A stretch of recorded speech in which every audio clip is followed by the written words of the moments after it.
ang lahat para sa ating panalangin. Patricia, pangunahan mo ang ating panalangin sa araw na ito.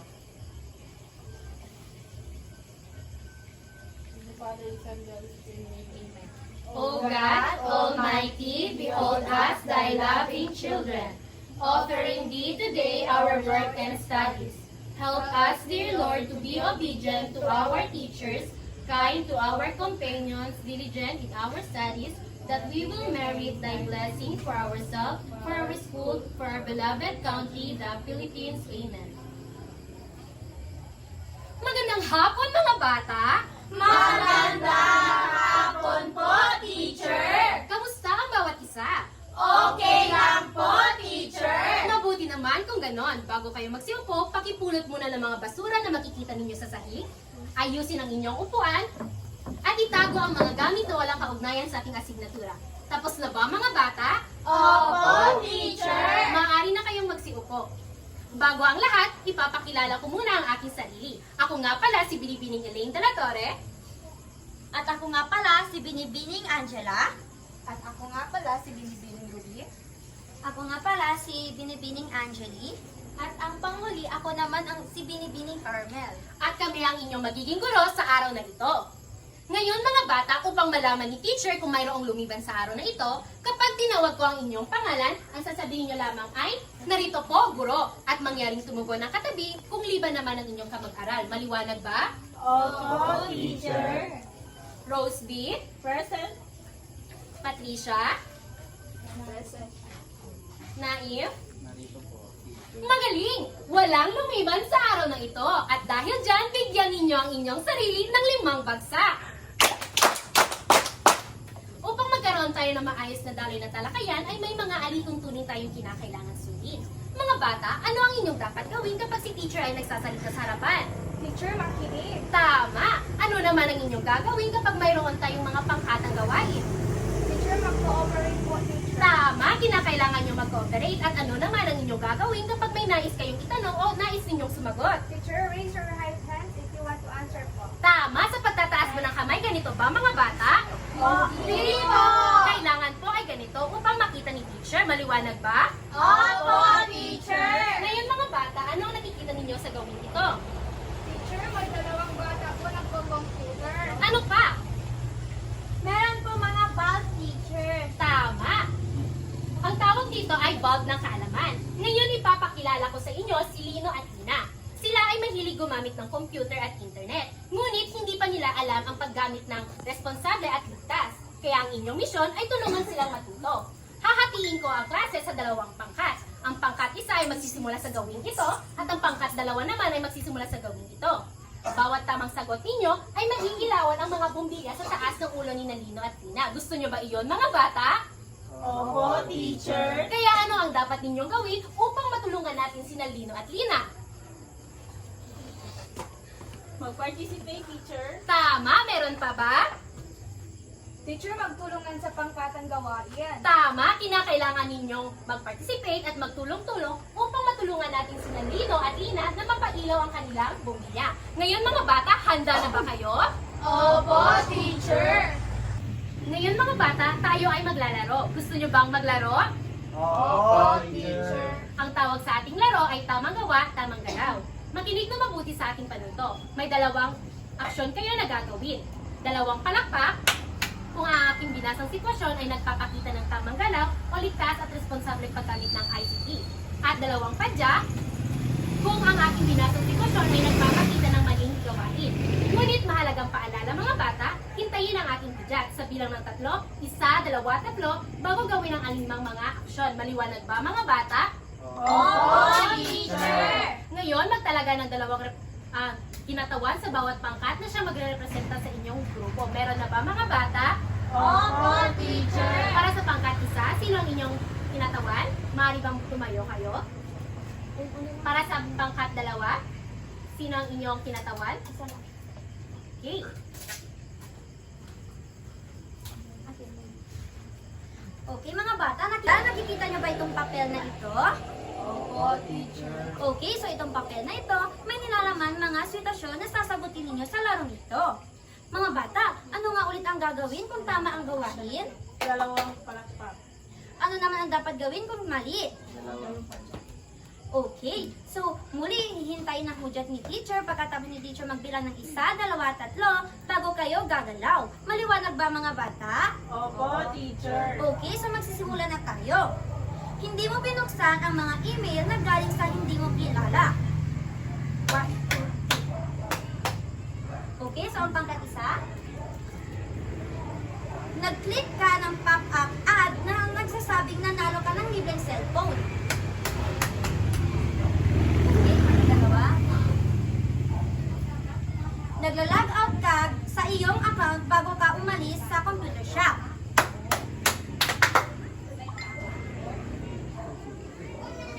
Boom. Pangkat-1, pangkat-2. Okay, ang panghuli, sinabi mo sa iba ang iyong password para matulungan ka nilang mag-login. 1, 2, 3. Pangkat-2. Okay, mga bata. Magaling. So, ang pangkat-2 ang mas marami nakakuha ng puntos. Bigyan ng pangkat-2 ng wow galing clap. Mga bata, alam niyo ba kung paano gawin ang wow galing clap? Hindi po, teacher! So, ganito lang ang wow galing clap. 1, 2, 3. 1, 2, 3. Wow galing! So, pangkat-1, magsi tayo para gawin ang wow galing clap sa pangkat-2. Sige ah. 1, 2, 3, go! 1, 2, 3. 1, 2, 3. Wow! Ang galing! Ulitin. Sige ah. Kanina rin sina. Sige, 1, 2, 3, go! 1, 2, 3. 1, 2, 3. Wow! Galing! Okay, mga bata. So, itong laro na ito ay may kaugnay sa ating talakayan ngayong araw na ito. So, mga bata, batay sa ating nilaro kanina, para sa inyo, bakit mahalaga mag-log out sa computer kapag tapos mo nang gamitin, lalo na sa publikong lugar? Yes, Naif? Upang maprotektahan ang ating information or ang ating privacy. Okay, so ang pangkat-2. So, bakit hindi ligtas gumamit ng pampublikong Wi-Fi lalo na sa mga sensitibong gawain gaya ng online banking? Yes? Base sa aking pag-aaral, ang Wi-Fi po ay isang wireless at ito po ay isa sa madaling ma-hack. So, kaya hindi ito safe, especially sa family. Yes, okay, tama. So, ang panghuling tanong ay, ano ang dapat niyong gawin kapag nakatanggap kayo ng email o mensahe na hindi mo kilalang sender na may attachment o link? Yes? Teacher, wag po i-open. Okay, tama. Pangkat-1. So mga bata, bago tayo, itong laro na ito ay may kaugnay sa ating talakayan ngayong araw ito. Pero bago tayo dumako sa ating talakayan, may inihanda si teacher ng sobre na may nilalaman 5 sitwasyon. Ang gagawin nyo lamang ay bubuo kayo ng patakaran na naligtas at responsableng gawain sa teknolohiya gaya nga ng computer, internet at email. Bibigyan ko lamang kayo ng 5 minuto para gawin ang patakaran. Ito ay para sa pangkat-1. Ito naman ay sa pangkat-2. So, pagkatapos ninyo ay pumalakpak kayo ng 3 beses, hudyat ay tapos na inyong ginagawa. At pumili kayo ng isang miyembro sa kada grupo para magpresenta sa inyong ginawang patakaran. So mga bata, tapos na ba ang lahat? Opo, teacher. Okay, so magsisimula tayo sa pangkat-1. Magandang hapon mga kasama. Ito pala ang gawain ng pangkat-1. Tama ba at ligtas na paggamit ng ICT? Huwag ibahagi ang password. Mag-log out agad kapag gumagamit ng publikong internet or computer. Huwag mag-click ng attachment. Okay, magaling pangkat-1. So bigyan ng pangkat-1 ng 5 bagsak. Okay, so para sa pangkat-2. Magandang hapon mga classmates. So, ito yung tamang paraan para ligtas sa paggamit ng internet Pag-iwas sa scam, mag-log Mga out. bata, may nakakatawa ba? Wala, teacher. Pag-iwas sa mga maling impormasyon na galing sa internet. Okay, so bigla ng pangkat dalawa ng 3 bagsak. At lahat kayo ay nakabuo ng patakaran. So bigyan ko kayo ng 3 puntos kada grupo.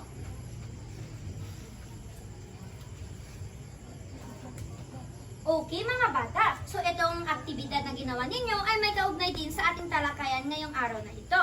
Pero para mas lumawak ang inyong kaalaman, inaasahan ni teacher na makinig ang bawat isa para sa ating pagpatuloy na talakayan. Maliwanag ba mga bata? Opo, teacher. Okay mga bata, so alam nyo ba na alam nyo ba na ang Information Communication Technology ay tumutukoy sa pamamaraan, kasangkapan at teknolohiya na tumutulong sa mga tao upang ay makakuha tayo ng impormasyon, maproseso ito, maitago at maibabahagi. Itinuturing din itong sining at agham ng pagtatala, pagsasaayos, pag-iingat at pagpapalitan at pagpapalaganap ng impormasyon.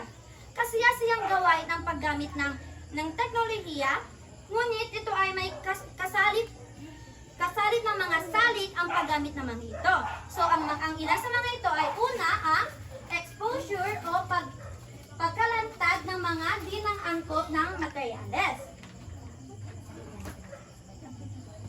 So, mga bata, basahin natin ng sabay-sabay. Maaari kang makakita ng materyales na kahasang sexual, marahas at ipinagbabawal o iligal. Okay, so ang paggamit ng ICT ay mahalaga sa ating tahanan at sa ating paaralan. Ngunit mahalaga din matutunan ng mga mag-aaral ang tamang paggamit upang ito ay maging ligtas at kapaki-pakinabang. Sa tulong ng ICT ay mas mabilis natin nakukuha ang impormasyon, may proseso ito at maibabahagi. Ngunit ito ay gayon pa man.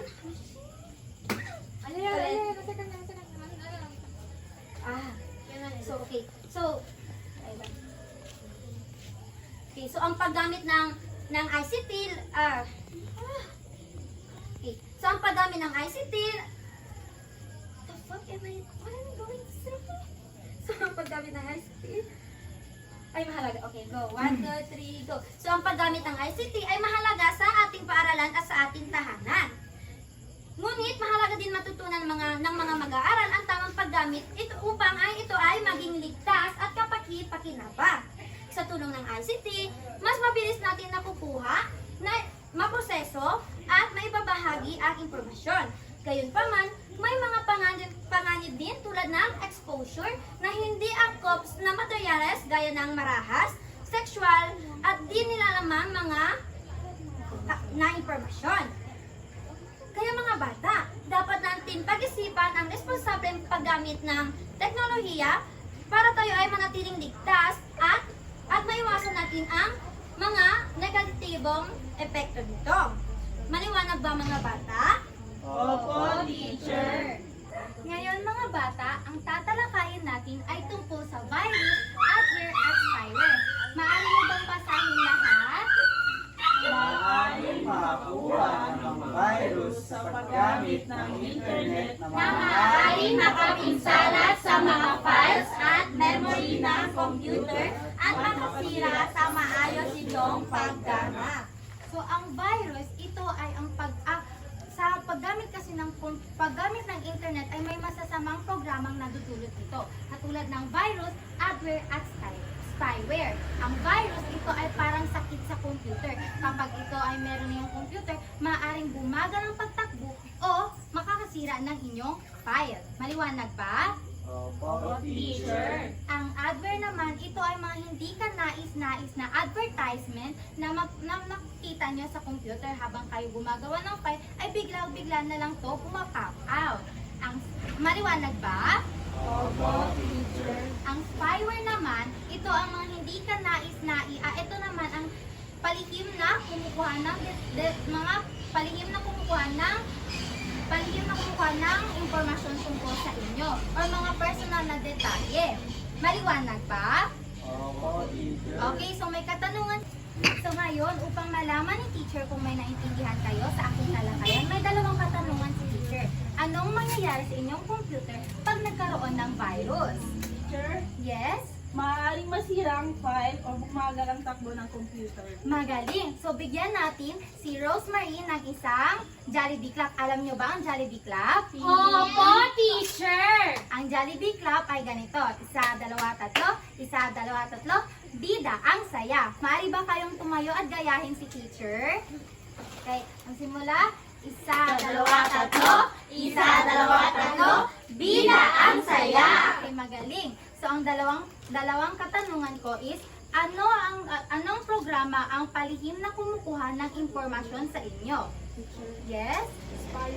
Magaling. So bigyan natin si Jasmine ng Macdo Club. Ganito lang ha. Isa, dalawa, tatlo. Isa, dalawa, tatlo. Macdo. Maaari na kayong tumayo lahat. Okay? Isa, dalawa, tatlo. Isa, dalawa, tatlo. Macdo. Okay. So ating sunod na talakayan ay tungkol sa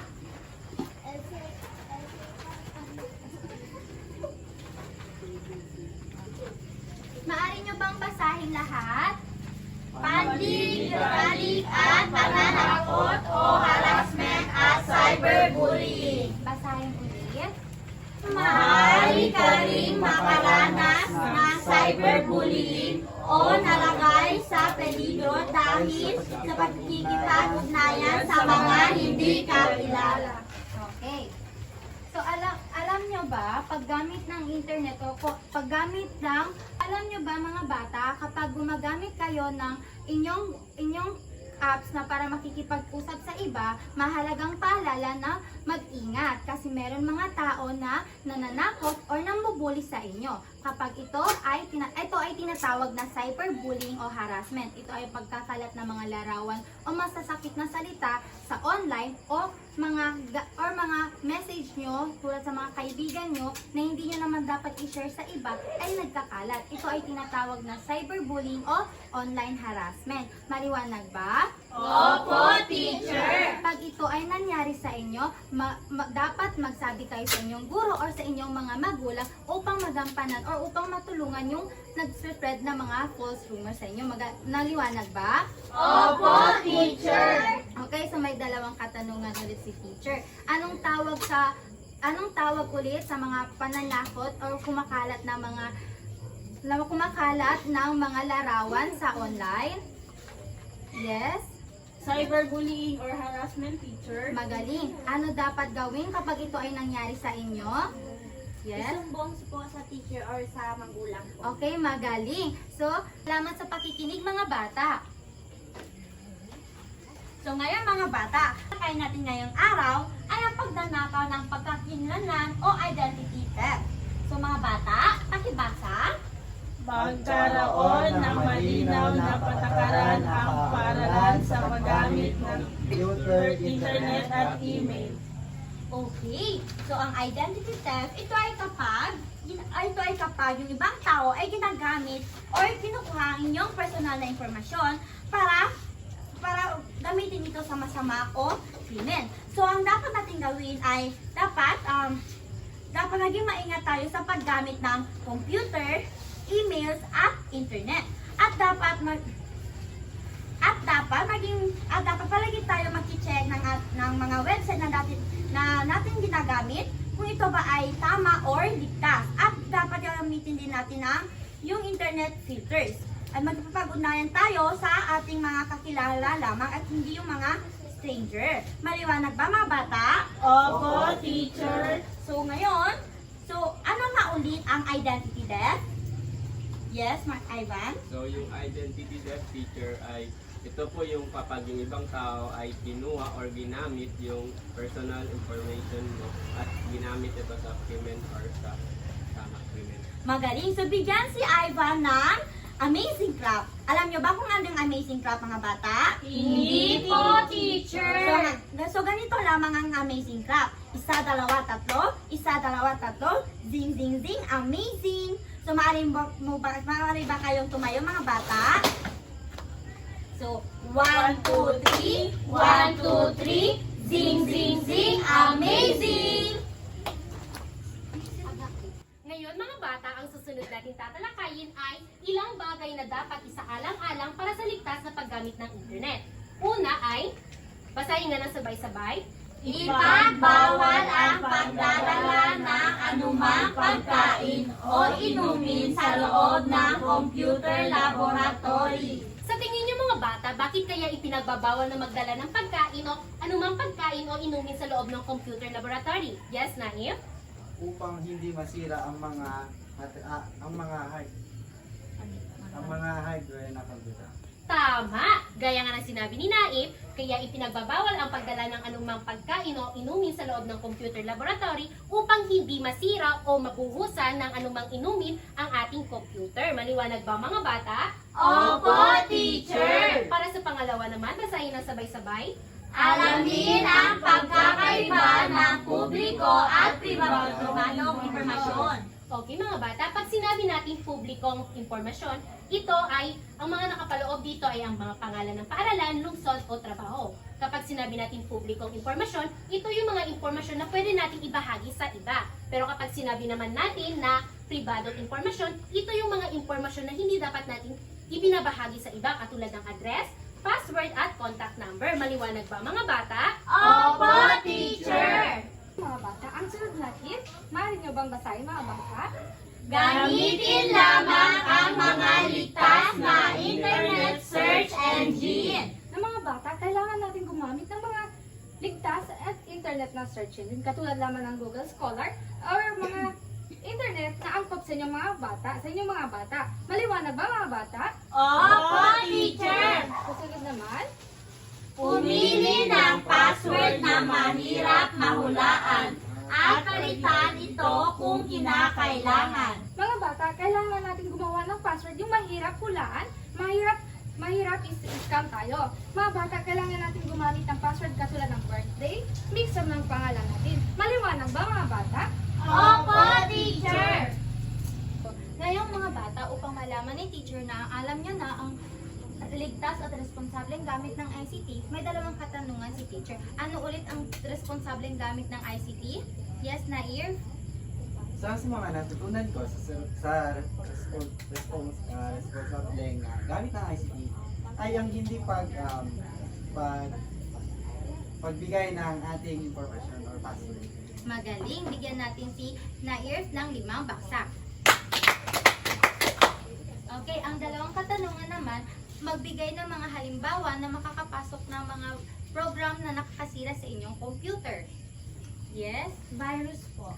Magaling mga bata at talagang nakinig kayo sa aming talakayan at mukhang alam nyo na ang ligtas at responsableng gamit ng ICT. Sa puntong ito, magkakaroon kayo ng pangkatang gawain. Gamit lamang ang dalawang pangkat. Ang pangkat isa, magbibigay lamang ng patakaran na dapat sundin sa tama at responsible sa paggamit ng computer. At ang pangkat dalawa naman ay magbibigay ng patakaran na dapat sundin habang gumagamit ng internet. Maliwanag ba mga bata? Opo, teacher! Maaari niyong isulat ang iyong sagot sa aking hinahandang answer sheet. Magbibigay lamang ako ng 3 minuto para sagutin ito.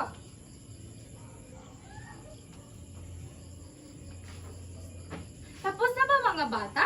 Opo, teacher! Kung ganon, maglabas kayo ng isang buong papel at sagutin ito.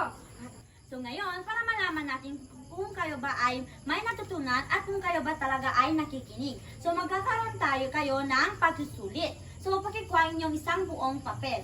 At bago dyan, pakibasa muna ang ating panuto. Isulat ang tama kung isinasaad sa bawat bilang ang wasto at mali kung hindi. Okay. So, meron tayong test 2. So, pakibasa yung panuto ng test 2. Piliin ang titik ng tamang sagot at isulat ito sa patlang. So, naintindihan nyo lang ba kung paano itong gawin? Opo, teacher. So, maaari na po kayong mag-umpisa. Tapos na ba mga bata? Opo, teacher. So, pakipasa po ito paharap.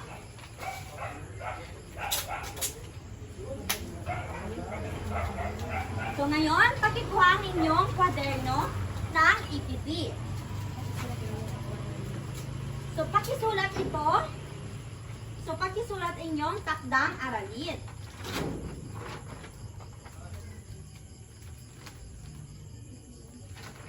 Mga bata, pakibasa mo ng ating panuto ng inyong takdang aralin. Sa malinis na papel, isulat ang sagot ng isang miyembro ng inyong pamilya sa tanong sa ibaba. Isama rin kung sino siya sa iyo. Sandali lang, ma'am. Halimbawa, nanay, tatay, kuya, lolo, at iba pa. So, pakibasa po yung tanong. Paano po ginagamit ang computer or internet sa ligtas at responsableng paraan? Tapos na ba kayo isulat ito sa inyong kwaderno? Opo, teacher.